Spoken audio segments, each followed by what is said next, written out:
All right. Well, obviously, we welcome your questions on this topic. It is topic of the day. We'll move to some other things, but raise your hand if you want to get in on the conversation there. The shutdown, another morning of after a day of extraordinary activity, including confrontation between Mike Lawler and Hakeem Jeffries.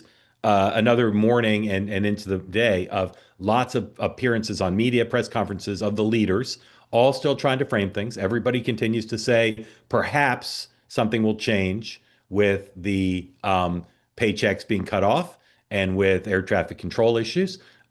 Report in the Wall Street Journal that Thune and Johnson have said to the White House, stop talking about firing people, stop talking about not paying people. And the White House seems to have reacted to that. So while those stories can be cast as divisions within the Republican side, here's the Wall Street Journal headline on this. They're exclusive. It really was advancing other people's reporting, but if they want to slap exclusive on it, I won't object. Republicans caution White House on inflicting shutdown pain. Some GOP lawmakers have warned the president's aides against mass layoffs and sharp cuts to government assistance.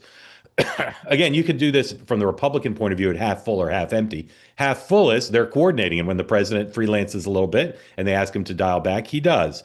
I don't get the sense that either side is ready to cave or are dealing with divisions that are causing them to feel threatened from their current positions. Here is the speaker. No, let's start with John Thune on Squawk Box talking about conversations with Democrats, which is again Senate Democrats, which is the way, if this is settled, it'll eventually be settled almost certainly. 118, please. Well, I talk to a number of Democrats on a regular basis, including Senator Fetterman, and Senator Fetterman has done what I think is the courageous thing and the right thing for the country, and that is voted consistently to open the government back up. But, I'm hoping there are a number of Democrats there, Joe. There are conversations going on all the time. But if this is going to get solved, it's probably going to get solved organically by rank and file Democrats, because their leadership has no interest in a solution. When Chuck Schumer is saying this is getting better for us every day, that's not somebody who wants to see this get resolved. And they are pandering to the left-wing special interest groups out there who have demanded this and demanded this showdown with the President of the United States.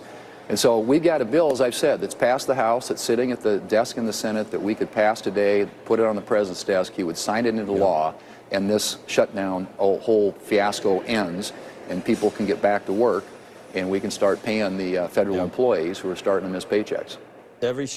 Pretty good analysis, including there's a Politico story saying the left groups, the so-called groups, are very happy with Schumer because he's not caved yet, which again suggests he doesn't have a lot of running room to make any adjustments. They say that something that's easy is like a walk in the park. Well, easier than a walk in the park, hit the subscribe button, be part of the two-way community, never miss an episode, be part of our conversations. Thank you for your service to America. And don't forget, you can now listen to the morning meeting and Two-Way Tonight on Apple, Spotify, or wherever you get your podcasts.